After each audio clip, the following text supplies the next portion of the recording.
Good morning everyone. दोस्तों आज है जनवरी 5 2022 और हम लोग करने वाले हैं द हिंदू न्यूज़पेपर की एनालिसिस। एक बार थोड़ा सा ब्रीफली रोज की तरह देख लेते हैं आज हम लोग कौन कौन से टॉपिक करने वाले हैं। पेज नंबर साइड में दिया हुआ है, हमेशा की तरह आप क्लियरली देख सकते हो। पहला जो टॉपिक हम लोग करने वाले हैं that is going to be about the intelligence to common grid. मतलब देखिए इंडिया एक फेडरल कंट्री है ना, तो यहाँ पे स्टेट और सेंटर की पावर अलग अलग होती है, वो हर चीज में होती हैं, वो हमारे इस सिक्योरिटी वाले कंसर्न में भी होती हैं। तो उसके रिगार्डिंग हम लोग देखेंगे कि इंडिया में जो काउंटर टेररिज्म एक्टिविटी होती हैं वहाँ पे स्टेट और सेंटर जो है किस तरह से पार्टिसिपेट करता है उसको हम लोग देखेंगे। अगला जो रहेगा that is going to be out the western disturbance. देखिए कल दिल्ली में बारिश हुई थी, मैं अपने घर पे आया हूँ, यहाँ पे भी बारिश हुई थी। तो विंटर में जो रेनफॉल होता है नॉर्थ इंडिया में और नॉर्थ ईस्ट इंडिया तक जाता है तो उसको वेस्टर्न डिस्टर्बेंस कहते हैं। तो ज्योग्राफी का एक हमारा छोटा सा टॉपिक है, तो इसको हम यहाँ पे करने की कोशिश करेंगे, थोड़ा सा समझाऊंगा आपको ज्योग्राफी वाले पार्ट से।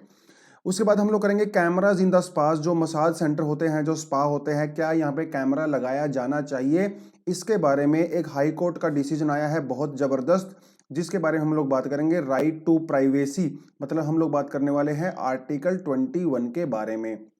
तो एक इंपॉर्टेंट आर्टिकल है पॉलिटी का, इसको हम लोग देखेंगे। आगे आने वाला है इंडो पैसिफिक रीजन, ये आज का एडिटोरियल सेक्शन है। आज के एडिटोरियल सेक्शन से वैसे मैं खुश नहीं हूँ, जो क्योंकि इंडिया के पर्सपेक्टिव से ज़्यादा इंपॉर्टेंट कुछ चीज़ें दिया नहीं है, बट ठीक है। जो भी इंडो पैसिफिक के बारे में अमेरिका की जो पॉलिसी है, चाइना की जो पॉलिसी है ना, South China Sea and all that, उसको थोड़ा सा करने की कोशिश करेंगे। अगला जो आर्टिकल रहेगा that is going to be about India Sri Lanka relationship. धीरे धीरे हमारे अपने पड़ोसी मुल्क के साथ, श्रीलंका के साथ रिश्ते इंप्रूव हो रहे हैं, उसके बारे में बात करेंगे। थोड़ा सा हिस्ट्री के बारे में भी जानेंगे इंडिया और श्रीलंका के रिलेशनशिप के बारे में। तो हमारा जो आईआर वाला पोर्शन होता है उससे हम इसको कवर करेंगे। आगे आने वाला है ओमिक्रॉन एंड द टेस्टिंग। एक नई टेस्टिंग किट बनाई है, उसके बारे में थोड़ा बात करेंगे, हल्का सा ओमिक्रॉन के बारे में बात करेंगे, और कुछ एमसीक्यूज भी मैंने यहाँ पे इंक्लूड किए हैं आपके लिए रिगार्डिंग कोरोना वायरस। देखते हैं आपकी नॉलेज कितनी है। 2 साल से भैया कोरोना फैला हुआ है, तो एग्जाम के पर्सपेक्टिव से आप कितना पढ़ते हो वो देखेंगे। अगले आने वाला है मॉडर्न न्यूक्लियर वेपन्स। चाइना अपने न्यूक्लियर आर्सेनल को लगातार इंक्रीज कर रहा है, उसको लेके थोड़ा सा कंसर्न है। देखिए कल वाले एनालिसिस में भी हम लोगों ने आपको थोड़ा सा न्यूक्लियर स्ट्रेटेजी के बारे में बताया था, आज उसी का ये एक एक्सटेंशन है, थोड़ा सा इसको देखने की कोशिश करेंगे। तो चलिए दोस्तों आज के करते हैं न्यूज़पेपर की शुरुआत, और पहला टॉपिक हमारे पास जो है वो है states told to share intel on the common ground. देखिए थोड़ा सा आपको मैं यहाँ पे बता देता हूँ ये मामला पूरा क्या है। मामला यह है कि देखिए इंडिया है फेडरल कंट्री, राइट, इसमें तो कोई डाउट ही नहीं है। फेडरल कंट्री का मतलब ये है कि स्टेट्स के पास भी काफ़ी इंटेलिजेंस पावर होती हैं और सेंटर के पास भी काफ़ी इंटेलिजेंस पावर होती हैं। जैसे हमारा रो हो गया, हमारा आईबी हो गया ना, और भी बहुत सारी ऑर्गेनाइजेशंस होती हैं। स्टेट जो पुलिस होती है उसके अंदर भी इंटेलिजेंस डिपार्टमेंट्स होते हैं।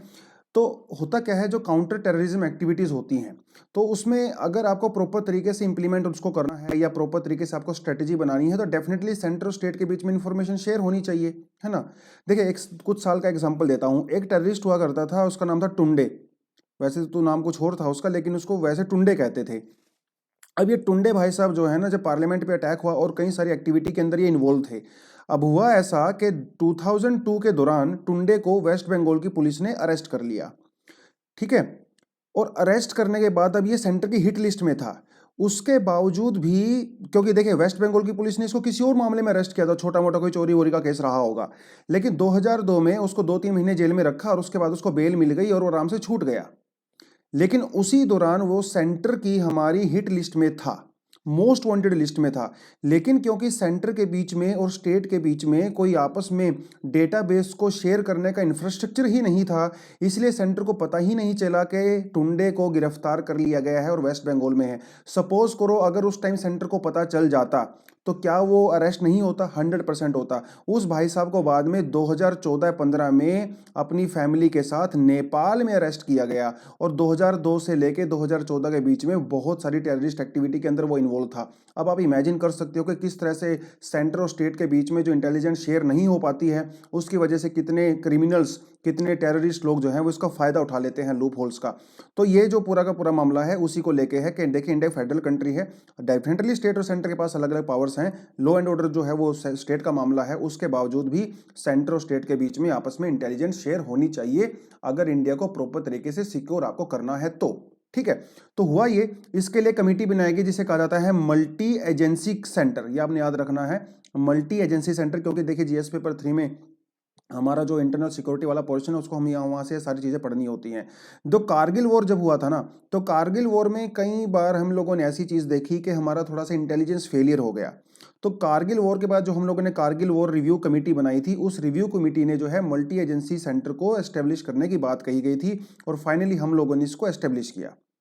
ठीक है, तो इस समय कंट्री में जो है बहुत सारे छोटे छोटे स्टेट्स वगैरह के अंदर जो है उन्हें स्मैक कहा जाता है। छोटे छोटे सेंटर बने हुए हैं मैक के, जो कि वहाँ का जो डेटा होता है उसको सेंटर की जो इंटेलिजेंस एजेंसीज होती हैं उसके साथ बेसिकली वो शेयर करते हैं।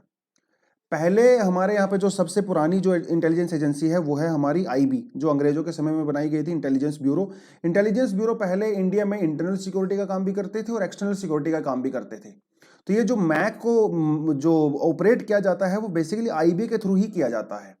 और आईबी जो है वो एक बहुत पुरानी एजेंसी है, यू नो वेरी वेल।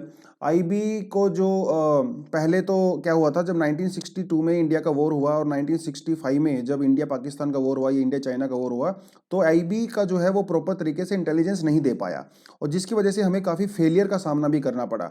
तो बाद में सरकार को रियलाइज़ हुआ कि भैया एक एजेंसी से काम नहीं चलेगा। तो फाइनली हम लोगों ने क्या किया, 1968 में क्या बनाया, 1968 में हम लोगों ने रॉ बनाया। जब जब काम नहीं चला आईबी से तो रो को बनाया। तो रो बेसिकली क्या है, वो सिर्फ और सिर्फ इंटरनेशनल इंटेलिजेंस के ऊपर काम करता है, क्योंकि 1962 में और 65 में कुछ फेलियर हो गया था उसकी वजह से। तो बाद में जब इसको बनाया गया रो को, तो पहले जो रो के जो हेड हुआ करते थे, डायरेक्टर हुआ करते थे, उनका नाम था NRN राव। ठीक है, तो थोड़ा सा आपने ये देख लेना है, ये करते थे। तो रो जो है इंडिया में इस समय जो है वो एस्टेब्लिश, वो बहुत सारी इंडिया की जो न्यूक्लियर प्रोग्राम होता है उसकी सिक्योरिटी के अंदर भी इन्वॉल्व होता है रो। ठीक है, न्यूक्लियर प्रोग्राम की जो सिक्योरिटी होती है उसके अंदर भी इन्वॉल्व होता है। और एक चीज़ आपको और बता दूं कि रो जो है ना, वो पार्लियामेंट को आंसरेबल नहीं होता है। ठीक है, पार्लियामेंट को बिल्कुल भी आंसर नहीं देना होता है, डायरेक्ट ही जो है प्राइम मिनिस्टर को आंसर देते हैं। हालांकि प्राइम मिनिस्टर के अंदर जो हमारे, एक तो हमारे जो कैबिनेट सेक्रेटरी है ना वो हो गए, और एक हमारे जो नेशनल सिक्योरिटी एडवाइजर होते हैं NSA। बेसिकली ये अपनी जो इंटेलिजेंस वाला मामला है वो इनको देता है, लेकिन जो एडमिनिस्ट्रेटिव वाला मामला है वो प्राइम मिनिस्टर को रिपोर्ट करता है। तो ये रो के बाद जो है हमारा इंटेलिजेंस एपरेटस था जो ओवरऑल, वो हमारा काफ़ी ज़्यादा स्ट्रॉन्ग हुआ। और आईबी अभी इंटरनल मामलों में काम करती है, और रो जो है वो एक्सटर्नल मामलों में काम करती है। कई बार बच्चे पूछते हैं कि सर रो वगैरह में कैसे कोई रिक्रूटमेंट निकलता है क्या? आपने कभी देखा होगा कि रो के लिए कोई रिक्रूटमेंट नहीं होता है। एक्चुअली जो हमारी आर्म फोर्सेज होती हैं, जो हमारे स्पेशली जो आईपीएस ऑफिसर्स वगैरह होते हैं, या और कुछ एजेंसीज होती हैं स्टेट पुलिस वगैरह से, कुछ ऑफिसर्स को आइडेंटिफाई किया जाता है और वहीं से उनको ट्रेनिंग वगैरह दे के रो के अंदर उसको भेजा जाता है। और मान लो कोई आईपीएस ऑफिसर है, अगर वो रो के अंदर चला जाता है तो डेफिनेटली अपना आईपीएस कैडर जो है उसका खत्म हो जाता है। लेकिन कई बार ऐसा भी होता है वो टेम्प्रेरी पीरियड के लिए रो ज्वाइन करते हैं, मान लो 5 साल के लिए या 10 साल के लिए, उसके बाद वो दोबारा आके अपने कैडर को ज्वाइन कर सकते हैं, ऐसा कोई दिक्कत नहीं है। लेकिन जब तक वो रो में रहेंगे तब तक उनका आईपीएस वाला कैडर जो है वो खत्म हो जाता है। और भी आर्म फोर्सेज वगैरह से भी इसको लेते हैं हम लोग, लेकिन आजकल रो में जो है वो काफ़ी दिक्कत चल रही है। दिक्कत इन द सेंस कि मैन पावर की काफ़ी कमी है हमारे पास। ठीक है, जिसे एक जो है टर्म यहाँ पर आपको बता देता हूँ, टेल एंड टैलेंट उसको बोला जाता है। ये भी मैंने थोड़े समय पहले पढ़ा था। टेल एंड टैलेंट मतलब जो यूपीएससी में जो लोएस्ट रैंकर्स जो होते हैं ना, वहां से रिक्रूटमेंट चल रही है आजकल रो के अंदर। पता नहीं है कितनी इफेक्टिव चीज़ें हैं, लेकिन इससे कहा जाता है कि इसमें जो रो की जो क्वालिटी है वो थोड़ी सी हमारी डिक्रीज हो रही है, और एंड ऑल दैट। वो ठीक है, उसमें ज़्यादा घुसने की बात नहीं है, लेकिन रो के बारे में हमें थोड़ा बहुत पता होना चाहिए। रो, CBI, NIA और ED वगैरह ना, जितनी भी हमारे इंटेलिजेंस एजेंसीज हैं उसके बारे में आपको एग्जाम के पर्सपेक्टिव से पता होना चाहिए था। छोटा सा टॉपिक था फेडरलिज्म को लेके, इसलिए आपको बताना ज़रूरी है। ठीक है, आपको मैं एक सजेशन करूंगा, आप जो है नाट ग्रिड के बारे में जाकर जरूर पढ़ें। ठीक है, इसके बारे में थोड़ा सा गूगल करें, अपने नोट्स वगैरह में ऐड कर सकते हो, ये भी काफ़ी एक इम्पोर्टेंट चीज़ है। ठीक है, चलिए आगे बढ़ते हैं। आगे हम बात करते हैं चाइना के न्यूक्लियर आर्सेनल के बारे में। देखिए पूरा मामला क्या है। अभी आपको पता है, मैंने आपको कल NPT के बारे में कराया था, नॉन प्रोलिफरेशन ट्रीटी, जिसके तहत कि जो 5 परमानेंट मेंबर्स होते हैं, और उसके अलावा जो हमारी 4 अलग से कंट्री हैं, कोरिया है, इंडिया है, इजराइल है ना, और पाकिस्तान है, इनके पास भी न्यूक्लियर वेपन्स हैं। तो NPT का तो हम लोगों ने कल करवा दिया था। तो बात यहाँ पे है चाइना की। ठीक है, चाइना जो है अपने मॉडर्न उसका जो आर्सेनल है, जो उसके मतलब न्यूक्लियर वेपन्स हैं, ये 2 चीज़ें कर रहा है। एक तो इनकी संख्या को बढ़ा रहा है, ठीक है, total number of nuclear weapons, और दूसरा जो है जो उसके पास एग्जिस्टिंग वेपन्स हैं उनको मॉडर्नाइज कर रहा है, मतलब उनको काफ़ी ज़्यादा सुपर कंप्यूटर वगैरह से या सैटेलाइट के थ्रू या किसी और चीज़ों के थ्रू उसको कंट्रोल करने की बात करता है, तो मॉडर्नाइज करा है। तो एक तो देखिए अच्छी बात है। देखिए एनपीटी जब हुआ, अभी इसकी मीटिंग हुई, तो पांचों की पांचों कंट्रीज ने ये माना कि भैया जो न्यूक्लियर वेपन है ना, ये सॉल्यूशन नहीं है। और पांचों कंट्री ने ये भी माना कि न्यूक्लियर वेपन की वजह से अभी तक दुनिया में कोई सेकेंड वर्ल्ड वॉर जैसा जो चीज़ नहीं हुआ है। मतलब अभी तक अगर वर्ल्ड वॉर 3 नहीं हुआ है तो इसके लिए न्यूक्लियर वेपन को बधाई देनी चाहिए, मतलब बेसिकली, क्योंकि इनका इसका इसको बोलते हैं डेटरेंट। तो ये पांचों कंट्रीज ने ये माना कि शायद न्यूक्लियर वेपन्स अगर ना होते तो अब तक वर्ल्ड वॉर 3 हो चुका होता। देखिए न्यूक्लियर वेपन का सीधा सीधा सा मतलब ये है, इसे बोलते हैं मैड, बोलते हैं मैड। एक टर्म आपको बताता हूं, मैड जिसको बोला जाता है, इसका मतलब होता है कि म्यूचुअल एश्योर्ड डिस्ट्रक्शन। ठीक है, म्यूचुअल एश्योर्ड डिस्ट्रक्शन मतलब ये है कि भैया अगर आपने 2 न्यूक्लियर बॉम्ब अगर मेरे ऊपर गिराए तो एक तो मैं भी गिराऊंगा ना। तो मतलब ऐसा तो नहीं है कि तुम जीत जाओगे और मैं, देखिए वैसे भी वॉर में कोई हार जीत ऐसा सच होती नहीं है। मान लो कल को इंडिया पाकिस्तान का वॉर होता है और इंडिया ने अगर पाकिस्तान के ऊपर अगर 5 न्यूक्लियर बम गिरा दिए, तो 5 अगर इंडिया ने गिराए हैं तो भैया 3 तो पाकिस्तान भी गिराएगा। तो म्यूचुअली एश्योर्ड डिस्ट्रक्शन है, तुम्हारी भी डिस्ट्रक्शन होगी, मेरी भी डिस्ट्रक्शन होगी। तो इसका सोल्यूशन क्या हो सकता है? इसका सोल्यूशन ये हो सकता है भैया लड़ाई मत करें, है ना। तो जो पीसफुलनेस हुई है सेकेंड वर्ल्ड वॉर के बाद, 70 साल के लगभग उससे ज़्यादा हो गए हैं, तो उसका रीज़न है ये न्यूक्लियर वेपन्स। और पांचों कंट्री ने ये माना कि हम लोग न्यूक्लियर वेपन को कम ज़रूर करेंगे, ठीक है, लेकिन उसको अपने मतलब ज़ीरो नहीं करेंगे बेसिकली। और इंडिया वाला तो एंगल आपको यहाँ पे पता ही है। तो इस समय जो न्यूक्लियर वेपन है पूरी दुनिया में आप देख सकते हो, ये लेटेस्ट रिपोर्ट है, मैट कोडा की एक रिपोर्ट आती है। यूएसए के अंदर जो है 5600 के लगभग हैं, यूनाइटेड किंगडम के अंदर 225, रशिया के अंदर जो है 6227, फ्रांस के अंदर भी 300 के लगभग हैं, इसराइल के अंदर भी 100 के लगभग हैं। हालांकि इसराइल ने अभी तक ये माना नहीं है। अच्छा, ना तो उसने माना है और ना ही उसने डिनाई किया है कि मेरे पास न्यूक्लियर बम है कि नहीं है, लेकिन ये सारी दुनिया को पता है कि इसराइल के अंदर जो है खूब सारे न्यूक्लियर बम है। और वैसे भी ये जो अमेरिका वाले न्यूक्लियर बम है ये सब इसराइल के ही तो हैं, है ना। तो जब भी इसराइल को चाहिएगा तो अमेरिका तुरंत इसको सप्लाई कर देगा, तो इसमें कोई डाउट ही नहीं है। पाकिस्तान के पास जो है 165 के लगभग हैं, इंडिया के पास 160 हैं, चाइना के पास 350 और नॉर्थ कोरिया के पास जो है 45 के लगभग हैं। लेकिन चाइना जो है इसकी संख्या को बढ़ा रहा है। 2027 तक चाइना इसको 700 के पार ले जाएगा और 2030 तक जो है उसको 1000 के लगभग वो लेके जा सकता है, ऐसा रिपोर्ट में कहा गया है। तो एक तरफ तो आप बात करते हो पीसफुलनेस की बात करते हो, दूसरी तरफ अपने न्यूक्लियर वेपन्स को आप बढ़ा रहे हो, है ना, तो ये ठीक नहीं है। इंडिया का भी एक न्यूक्लियर पावर कंट्री है और इंडिया जो है वो नो फर्स्ट यूज पॉलिसी का फॉलो करते हैं हम लोग, ठीक है। आप यहाँ पे लिख सकते हो नो फर्स्ट यूज पॉलिसी, ठीक है।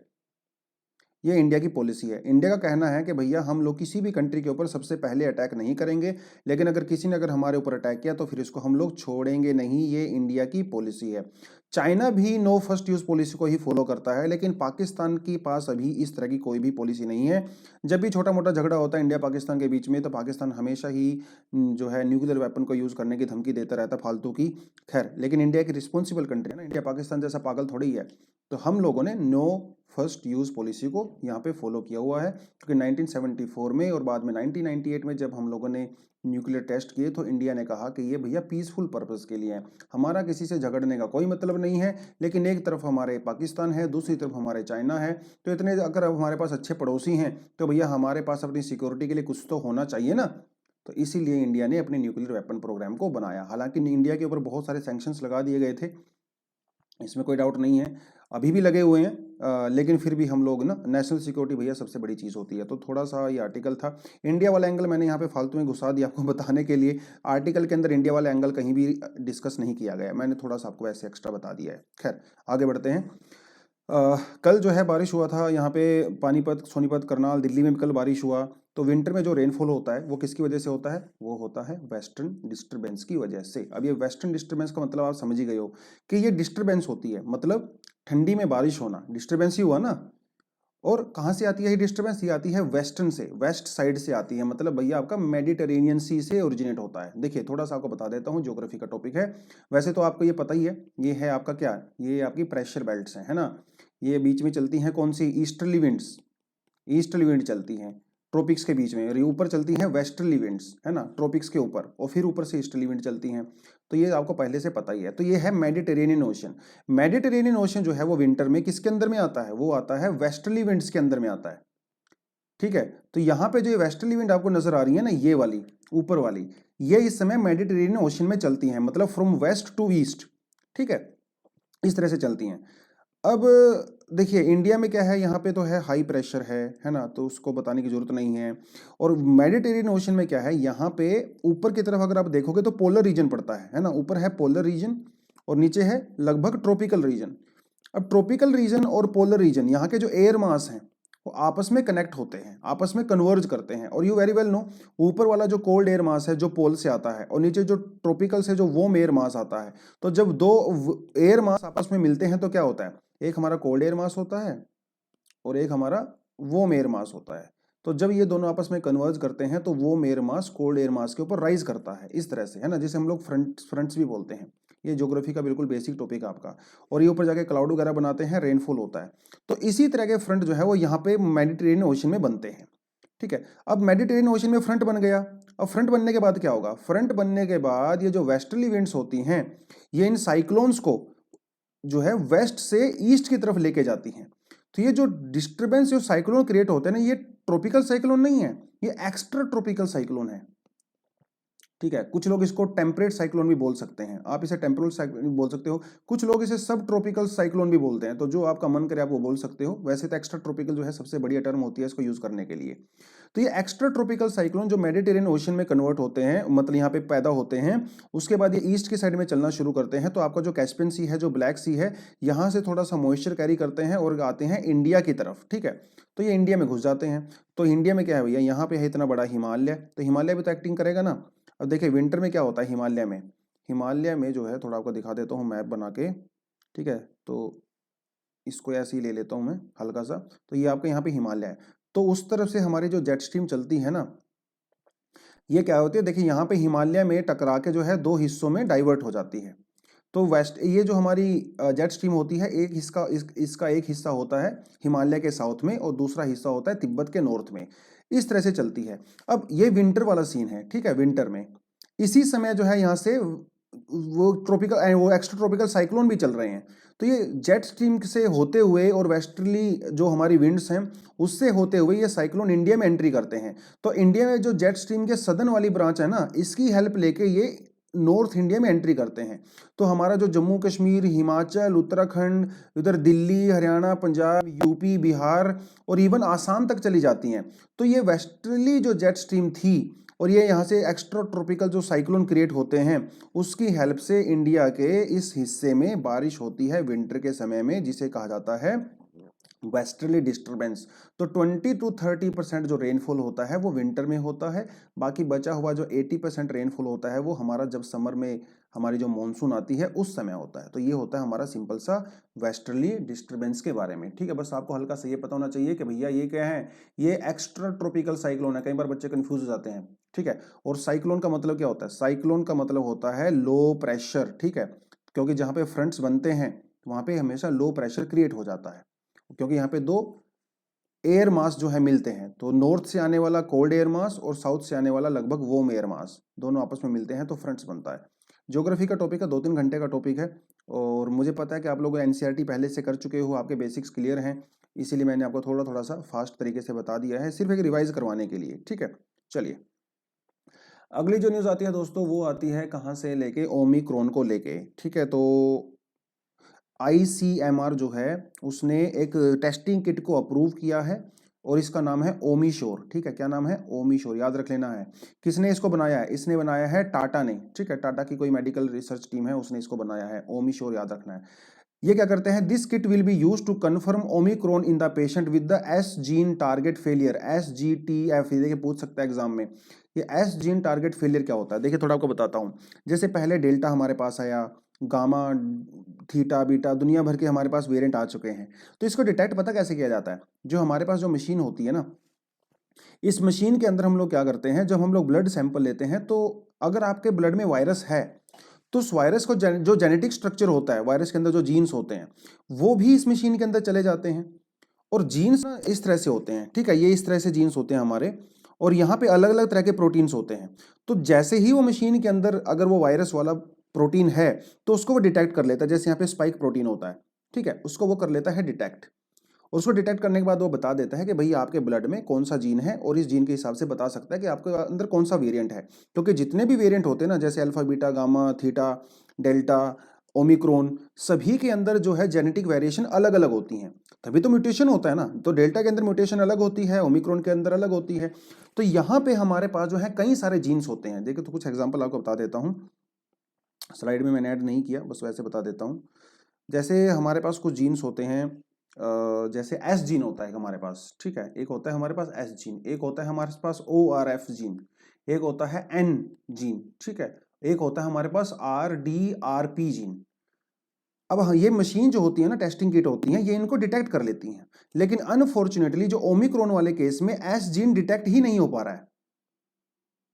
ये एस जीन जो है वो डेल्टा में डिटेक्ट हो रहा था, लेकिन ओमिक्रॉन में डिटेक्ट नहीं हो रहा है। लेकिन ओमिक्रॉन ओआरएफ को, एन जीन को और आरडीआरएफ को अच्छे से डिटेक्ट कर पा रहा है। तो इसे कहा जाता है एस जीन टारगेट फेलियर। मतलब ये जो मशीन काम करती है वो इस बेसिस पे काम करती है, अगर बाई चांस एस जीन को डिटेक्ट नहीं भी कर पाए तो कम से कम इन 3 जीन को डिटेक्ट करने के बाद हम बता सकते हैं कि आपका भैया पॉजिटिव हो या जो है नेगेटिव हो। इसे कहा जाता है S gene target failure test kit. इस समय इंडिया में जो मशीन यूज होती है टारगेट किट के लिए, वो इंडिया में नहीं बनी है, वो जो है यूएसए के अंदर बनी है, और उस कंपनी का नाम है थर्मो फिशर। याद रख लेना इसको भी अगर रहे तो, ठीक है, इसका नाम है Thermo Fisher's Taq path R T PCR test, ठीक है। आरटीपीसीआर टेस्ट को लेकर यूपीएससी में इस बार क्वेश्चन पूछा ही जा चुका है, और आने वाले 1-2 साल में और लगातार वायरस को लेकर क्वेश्चन पूछे जाने वाले हैं। इसमें किसी तरह का कोई भी डाउट आप मत ही रखिए, ठीक है।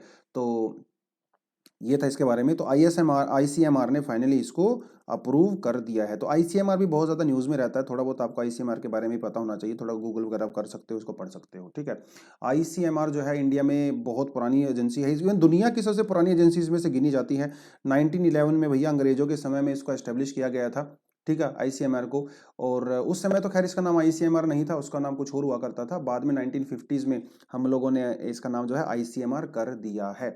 आईसीएमआर वो किसके अंदर में काम करता है? ये काम करता है आपका आईसीएमआर काम करता है डिपार्टमेंट ऑफ हेल्थ रिसर्च, ठीक है। ये काम करता है ministry of health and family welfare, ठीक है। ये एग्जाम में पूछ सकता है, एग्जाम में कुछ भी पूछ सकता है, इसलिए तैयारियां रखिए आप अपनी। Ministry of health and family welfare के अंदर में आईसीएमआर काम करता है, ठीक है। इंडिया में जो है कोऑर्डिनेशन को लेके, प्रमोशन को लेके, बायोटेक्नोलॉजी रिसर्च को लेके सबसे बड़ी एजेंसी होती है आईसीएमआर। तो देख लेते हैं पिछले 2 साल से वायरस हमारे बीच में घूम ही रहा है, तो आप लोग कितना तैयार हो उसको लेके, ठीक है। तो कुछ क्वेश्चंस यहाँ पे एमसीक्यू मैंने दिए हुए हैं, इनको आप जो है अटेम्प्ट करिए और कमेंट सेक्शन में कमेंट करके भी बताइए, ठीक है। which other virus belong to the coronavirus family? Which was the kappa variant? Where was the kappa variant first found? Which scientist was the first to discover the coronavirus? When did WHO came into force? Which UN member state has not been included in the WHO? ठीक है, देखिए कुछ ना कुछ आपको यहाँ पे answer मिल जाएगा, ठीक है। तो आंसर ढूंढिए, गूगल करिए, थोड़ा सा मेहनत कीजिए और कमेंट सेक्शन में बताइए। आगे बढ़ते हैं। Sri Lanka cabinet clears oil tank की डील। ऑयल टैंक की डील कहाँ पे हो रही थी? ये हो रही थी यहाँ पे त्रिकोणामली में, ठीक है। और ये जो आपका, ये मैं पहले करवा चुका हूँ आपको ना, ये जो आपका नॉर्थ और नॉर्थ ईस्ट वाला रीजन है, यहाँ पे कौन रहते हैं? यहाँ पे रहते हैं तमिल पॉपुलेशन रहती है ना, और ये सेंटर में भी तमिल पॉपुलेशन रहती है। बीच में जो आपको यहाँ पे नजर आ रहा है साइड में, यहाँ पे रहती है सीनलीज पॉपुलेशन, मतलब श्रीलंका की इंडिजिनस पॉपुलेशन रहती है सीनलीज। तो यहाँ पे ऑयल टैंकर को लेके इंडिया के बीच में और श्रीलंका के बीच में फाइनली डील हो गई है, और इंडिया को उसका जो है अप्रूवल भी मिल गया है। तो अगले कई सालों तक इंडिया उसको हैंडल करने वाला है, यहाँ पे ऑयल टैंकर्स को। लगभग यहाँ पे जो है लगभग 100 के लगभग ऑयल टैंकर्स हैं, ठीक है, 100 के लगभग, जिसमें से 50 के लगभग की तो इंडिया को डील मिल ही चुकी है। तो इतना ज़्यादा आपको ध्यान नहीं रखना है, बस आपको क्या ध्यान रखना है, ये सिटी आप नाम याद रखो। एग्जाम में वो पूछ सकता है इस तरह से क्वेश्चन कि Trincomalee was a city which was recently in news, तो ये कौन सी कंट्री में पड़ता है? इस तरह के क्वेश्चन आपसे वो प्रीलिम्स में पूछ लेता कई बार, तो आपको ये याद होना चाहिए। इंडिया श्रीलंका के रिलेशन जो है बहुत गहरे हैं, पुराने हैं, हिस्ट्री से हैं भैया, हज़ारों साल पुराने रिश्ते हैं। मॉडर्न समय में भी, ब्रिटिश के टाइम में भी, ब्रिटिश के टाइम में एक्चुअली बहुत सारे तमिल लोग ना यहाँ पे शिफ्ट हो गए थे और वो इंग्लिश एजुकेशन लेने लगे। अब इंग्लिश एजुकेशन लेने लगे तो जॉब्स वगैरह भी मिलने लगी। तो इंडिया की जो तमिल पॉपुलेशन है वो काफ़ी ज़्यादा अमीर हुआ करती थी, जॉब्स हुआ करती थी और काफ़ी ज़्यादा डोमिनेंट कम्युनिटी हुआ करती थी। लेकिन श्रीलंका वालों ने जब उनकी आज़ादी उनको मिला इंडिपेंडेंस के बाद, तमिल लोगों को पूरी तरह से इग्नोर करना शुरू कर दिया हर मामले में, तो यहाँ पे झगड़े भी शुरू हो गए थे। ठीक है, और इंडिया श्रीलंका के बीच में जो है फ्री ट्रेड एग्रीमेंट भी है, ये मैं आपको पहले भी बता चुका हूँ, 1998 में हम लोगों ने साइन किया था। बाद में जो हैं यहाँ पे, तमिल पॉपुलेशन है, वो श्रीलंका से तंग होकर उन्होंने एक अपना सेपरेट ग्रुप भी बनाया था जिसे लिट्टे कहा जाता है ना। लिट्टे के साथ बाद में वो सब झगड़ा हुआ और 1987 में इंडिया और श्रीलंका के बीच में एक इंडिया श्रीलंका अकॉर्ड भी हुआ, जिसे जो है इंडो श्रीलंका अकॉर्ड बोलते हैं। ठीक है, राजीव गांधी जी ने विजिट किया था और उसको साइन किया था, और इसके तहत ये अपना ईयर याद रखना है 1987। और इंडिया ने श्रीलंका में जब इतनी ज़्यादा डिस्टर्बेंस हो गई थी तो अपनी यहाँ पे पीस कीपिंग फोर्सेस को भी भेजा था, और उसी के रिएक्शन में बाद में राजीव गांधी जी की हत्या भी कर दी गई अनफॉर्चुनेट तरीके से, है ना। तो वो सारी की सारी चीज़ें हैं। जब ये 1987 में इंडो श्रीलंका अकॉर्ड हुआ तो यहाँ पे श्रीलंका के कॉन्स्टिट्यूशन में एक अमेंडमेंट करने की बात कही गई थी जिसे कहा जाता है 13 अमेंडमेंट। ठीक है, काफ़ी पॉपुलर है, पूछ चुका है एग्जाम में एक दो बार, हर एग्जाम में पूछता है 13 अमेंडमेंट जो है कहाँ से रिलेटेड है। तो ये श्रीलंका से रिलेटेड है। इसमें कहा गया था कि श्रीलंका में रहने वाली जो तमिल पॉपुलेशन है उसको हम लोग ऑटोनॉमी देंगे, उनको जो है स्पेशल पावर्स देंगे। खैर अभी तक इसको इम्प्लीमेंट किया तो नहीं गया, बट ठीक है। तो जब भी इंडिया श्रीलंका के बीच में डिस्कशन होता है किसी भी चीज़ को लेके तो हमेशा 13 अमेंडमेंट को लेकर जरूर बात होती है। ठीक है, तो इतना ही था इसके बारे में। तो मेरे ख्याल से अभी आप इंडिया श्रीलंका के रिलेशन को अच्छे से कर सकते हो हैंडल प्रॉपर तरीके से। ठीक है, एक्स्ट्रा डिटेल आपको जाननी है तो देखिए थोड़ा बहुत आप कर सकते हो। एक एक्स्ट्रा पॉइंट आपको यहाँ पे मैं बता देता हूँ कि जब इंडिया ने अपनी पीस कीपिंग फोर्सेस को यहाँ पे भेजा था 1987 में राजीव गांधी जी के समय में, उसका नाम था ऑपरेशन पवन। ठीक है, ये ऑपरेशन आपने कई बार पूछ लेता है एग्जाम में, ऑपरेशन विजय, ऑपरेशन थंडर, ऑपरेशन पवन, तो थोड़ा बहुत इसको भी आपको याद होना चाहिए। Operation Pawan was the name of that operation which was sent in 1987। These were the peace keeping forces, लेकिन पिना वहाँ पे पीस हुआ और बहुत सारी फोर्सेस जो है वापस आ गई थी इंडिया में। डॉक्यूमेंट्री अगर आप देखना चाहो तो देख सकते हो, बहुत इंटरेस्टिंग चीज़ें हैं यहाँ पे। अगर इंडिया श्रीलंका के तमिल इशू के बारे में आपको जानना है तो उसमें भी बहुत सारी फिल्में बन चुकी हैं। एक जॉन अब्राहम की मूवी थी, कौन सी कैफ़े करके थी वो पता नहीं, और अभी जो फैमिली मैन का जो सेकंड सीज़न आया है उसमें भी जो है तमिल वाले इश्यूज़ को काफ़ी अच्छे से बताया गया है, वो भी आप देख सकते हो अगर आपका मन है। लेकिन जो चीज़ें आप जो है आधे घंटे के आर्टिकल में पढ़ के कर सकते हो उसके लिए आपको 3 घंटे की फिल्में देखने की ज़रूरत नहीं है। ठीक है, अगर पास समय है तो आप पढ़ देख सकते हो, वो भी एक अलग चीज़ है। सिनेमा से कई बार क्वेश्चन हैंडल हो जाते हैं। खैर, order on the CCTVs in the spas against the Supreme Court verdict on the privacy, ये जो मामला है ना, ये वो मद्रास हाई कोर्ट का है। थोड़े समय पहले मद्रास के हाई कोर्ट के एक जज ने एक डिसीजन सुनाया था। उसने कहा था कि भैया जितने भी स्पास हैं, मसाज सेंटर हैं, सभी के अंदर कैमरा लगाइए, क्योंकि मसाज सेंटर के अंदर जो है कहीं इलीगल एक्टिविटी होती है, ऐसा उनका मानना था। लेकिन मद्रास हाई कोर्ट के ही दूसरे जज जिनका नाम है जस्टिस GR स्वामीनाथन, इनका कहना है कि भैया मेरे भाई साहब ने, देखिए दोनों जज हाई कोर्ट के ही हैं, मद्रास हाई कोर्ट के, लेकिन उन्होंने कुछ और कहा, इन्होंने कुछ और कहा। तो GR स्वामीनाथन जी का कहना है कि जो स्पास के अंदर और मसाज सेंटर के अंदर जो CCTV कैमरा लगाने की बात चल रही है वो कम्प्लीटली इलीगल है, और सुप्रीम कोर्ट ने जो right to privacy Puttaswamy case में कहा था ये उसके अगेंस्ट में है, तो राइट टू प्राइवेसी को वायलेट करता है और ये हमारे आर्टिकल 21 को भी वायलेट करता है। इसीलिए आप लोग मसाज सेंटर के अंदर और स्पास के अंदर कैमरास नहीं लगा सकते। हाँ, एंट्री पॉइंट एग्जिट पॉइंट के ऊपर लगा सकते हो, लेकिन मसाज सेंटर के कमरे के अंदर नहीं लगा सकते, क्योंकि आपके राइट टू प्राइवेसी का ये वायलेशन हो जाएगा, which is given under article 21 declared by the Supreme court, ऐसा उनका मानना है। उन्होंने ये भी कहा कि जो राइट टू प्राइवेसी होता है वो मतलब कोई भी फंडामेंटल राइट वो एब्सोल्यूट नहीं होता है, लेकिन जो रिस्ट्रिक्शंस लगाई जाती हैं फंडामेंटल राइट के ऊपर वो या तो लेजिस्लेचर लगाएगा या फिर एग्जीक्यूटिव लगाएगा, जुडिशरी नहीं लगा सकता। और अगर जुडिशरी को लगाना भी है तो वो सुप्रीम कोर्ट लगा सकता है, हाई कोर्ट नहीं लगा सकता, अंडर आर्टिकल 142। आर्टिकल 142 कहता है कि सुप्रीम कोर्ट का कोई भी वर्डिक्ट होता है किसी भी चीज़ को लेके वो इंडिया के दूसरे सभी कोर्ट्स के अंदर लागू होता है। तो ये जो स्पास के अंदर जो कैमरा लगाने की बात कर रहे हैं वो कहते हैं कि भैया ये देखिए पूरी तरह से वायलेशन है। ऐसे तो आप देखिए, ऐसे तो घरों में भी इलीगल एक्टिविटी होती हैं, इंडिया में जितने भी रेप केस या जो सेक्सुअल मोलेस्टेशन के केस आते हैं 70% से ज़्यादा तो वो फैमिलीज में ही होते हैं, है ना, ये तो फैक्ट है। तो इसका मतलब लोगों के घरों में कैमरे लगाओगे क्या, उनके बेडरूम में कैमरे लगाओगे, उनके बाथरूम में कैमरे लगाओगे? अगर इलीगल एक्टिविटी तो हर जगह होती है ना, तो राइट टू प्राइवेसी और फंडामेंटल राइट का वायलेशन आपको सोचना पड़ेगा कि कहाँ पे वो लाइन है, कहाँ पे आपको वहाँ पे मतलब लिमिटेशन रखनी है। तो ऐसा इनका कहना है। मुझे तो ये बहुत ज़बरदस्त चीज़ लगी। देखिए, राइट टू प्राइवेसी के नाम पे आप किसी के घर में नहीं घुस सकते हो, है ना, कि भैया मुझे तो इलीगल एक्टिविटी रोकनी है, चलिए आपके बेडरूम में कैमरा लगा दें, आप कुछ गलत तो नहीं कर रहे अपने बेडरूम के अंदर। हाँ, ये चीज़ इतना नहीं होना चाहिए। तो बहुत सही चीज़ इन्होंने बोली है। तो राइट टू प्राइवेसी एक बहुत ही वैसे भी इंपॉर्टेंट आर्टिकल है हमारे पास, है ना। तो आर्टिकल 21 क्या कहता है? आर्टिकल 21 कहता है protection of life and the personal liberty की बात करता है। ठीक है, बहुत सारी चीज़ें इंक्लूड होती हैं आर्टिकल 21 के अंदर। जैसे कुछ एग्जांपल आपको मैं बताऊं, जैसे right to privacy, right to go abroad, right to shelter, ये भी एक फंडामेंटल राइट है, राइट टू शेल्टर, है ना। तो विंटर के समय में जो है राइट टू शेल्टर बनाए जाते हैं, शेल्टर होम्स बनाए जाते हैं, because this is a fundamental right. Right against hand coughing, है ना, डॉक्टर्स असिस्टेंस, ये भी एक राइट। राइट टू एजुकेशन, है ना, protection of the under trials, right against the public hanging, protection of the cultural heritage, right against the solitary confinement. ये सारी की सारी चीज़ें जो है ना आपका आर्टिकल 21 कवर करता है। कुछ और आपको अगर ध्यान में है तो आप बता सकते हो, ठीक है। राइट टू फूड के बारे में बताइए, क्या राइट टू फूड भी एक फंडामेंटल राइट है? ठीक है, एक और आपको पूछता हूँ मैं, कमेंट सेक्शन में बताना ज़रा अगर आपको पता है तो। राइट टू स्लीप, ठीक है, क्या राइट टू स्लीप भी एक फंडामेंटल राइट है? अगर है तो कहाँ से, कैसे है, वो थोड़ा बताइए। राइट टू फूड और राइट टू स्लीप, आप ये दोनों बता सकते हो कमेंट सेक्शन में, ठीक है।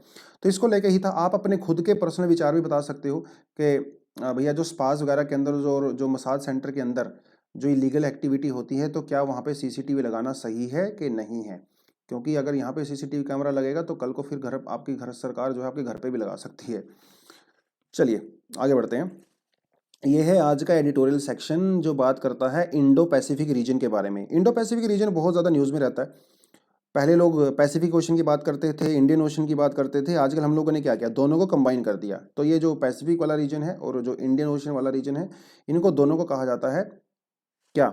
इनको कहा जाता है इंडो पैसिफिक रीजन। और यहाँ पे है मलक्का स्ट्रेट, ठीक है, मलक्का स्ट्रेट। तो मलक्का स्ट्रेट बेसिकली दोनों को आपस में कंबाइन करती है। और मलक्का स्टेट एक बहुत ही इंपॉर्टेंट स्टेट है क्योंकि बहुत सारा तेल, क्रूड ऑयल मलक्का स्टेट से होके गुजरता है। तो ये आपका जो मिडल ईस्ट से जितना भी ऑयल आता है ना, रेड यहाँ से कहीं से भी आता हो, तो वो मलक्का स्टेट से होके ही जाता है। चाहे उसको चाइना में जाना हो, चाहे उसको जापान में जाना हो, और चाहे उसको भैया अमेरिका में जाना हो, चाहे कहीं भी जाना हो, ठीक है। मलक्का स्टेट एक बहुत ही इंपॉर्टेंट स्टेट है। इसे चोक पॉइंट भी कहा जाता है, चोक पॉइंट। तो सोच के देखो, अगर आप कल को अगर इंडिया और अगर चाइना के बीच में लड़ाई होती है, तो यहाँ पे है हमारा इंडियन ओशन, है ना, और हमारी यहाँ पे नेवी तैयार बैठी है, तो हम लोग क्या करेंगे, सीधा मलक्का स्ट्रेट को ब्लॉक कर देंगे। और एक बार मलक्का स्ट्रेट अगर ब्लॉक हो गया तो चाइना की पूरी ऑयल की सप्लाई बंद हो जाएगी। और इसीलिए चाइना जो है वो बहुत चिंता में है, क्योंकि चाइना की दुखती रग जो है बेसिकली वो हमारे हाथ में है। इसीलिए वो जो है दूसरी चीज़ें करता रहता है ना, श्रीलंका के अंदर, कभी हम्बन टोटा में, कभी कोको आइलैंड में, वो सब हरकतें करता रहता है, क्योंकि उसको पता है कि अल्टीमेटली जो उसकी दुखती नब्ज है वो इंडिया के हाथ में है। तो इंडो पैसिफिक को लेके जो है बहुत सारी चीज़ें यहाँ पे होती हैं। और यू वेरी वेल नो कि जो साउथ चाइना सी है, ये जो 9 डैश लाइन है, यहाँ पे इसको चाइना क्लेम करता है। और ये जो मलक्का स्टेट है, ये बहुत ही क्रूशियल है जापान के लिए, बहुत क्रूशियल है अमेरिका के लिए। तो जिसको लेके अमेरिका की जो इंडो पैसिफिक को लेके पॉलिसी है, वो पिछले कुछ सालों में काफ़ी ज़्यादा तेज हो गई है। और अमेरिका चाहता है कि वो अपने इंटरेस्ट को यहाँ पे बनाए रखे। और ये जो दूसरी कंट्रीज़ हैं, साउथ एशियन जो कंट्रीज़ हैं, जितनी आपको यहाँ पे नज़र आ रही हैं, ठीक है, आप ये देख सकते हो, ये इन सभी कंट्री के साथ भी चाइना का पंगा चलता ही है। हालांकि चाइना ने यहाँ पे पैसा इन्वेस्ट किया हुआ है, लेकिन पैसा इन्वेस्ट करने के बावजूद भी चाइना इनको थ्रेटन करता रहता है। वो कहता है कि भैया पूरा साउथ चाइना सी मेरा है। तो आपका यहाँ पे वियतनाम, ठीक है, आपकी जो फिलीपींस, बहुत सारे आइलैंड को लेके यहाँ पे इश्यूज होते रहते हैं साउथ चाइना सी में। तो अमेरिका जो है इन कंट्रीज़ को एक फ्रेंडली जेस्चर के तौर पे, ये अमेरिका के जो सेक्रेटरी हैं मिस्टर ब्लिंकन, इन्होंने यहाँ पे विजिट किया था। तो खैर इनकी विजिट तो कई दिनों की थी, लेकिन कोरोना की वजह से वो विजिट पूरी नहीं हो पाई। लेकिन ब्लिंकन ने ऐसी कई बातें बोली हैं जो कि हमें यहाँ पे सुननी चाहिए, जो कि इस आर्टिकल के अंदर बताई गई हैं। बहुत खास नहीं बताया, हल्का फुल्का ही है। तो यूएसए और चाइना के बीच में इस समय चल रहा है लगातार ट्रेड वॉर। कोई डाउट नहीं है। तो ये आप इसे जो है कोल्ड वॉर भी कह सकते हो। इस समय पूरी दुनिया में यूएसए और चाइना अपना दबदबा बनाने की कोशिश कर रहे हैं। मतलब चाइना बेसिकली छटपटा रहा है। होता है ना किसी के हाथ में नया नया पैसा आता है तो एकदम फुल ऑन एक्सपोज करता है, कभी फरारी लेगा, कभी ये लेगा, कभी वो लेगा। लेकिन जिसके पास पुराना पैसा होता है ना, खानदानी पैसा होता है भैया, वो कभी इतना ज़्यादा शो ऑफ नहीं करते हैं।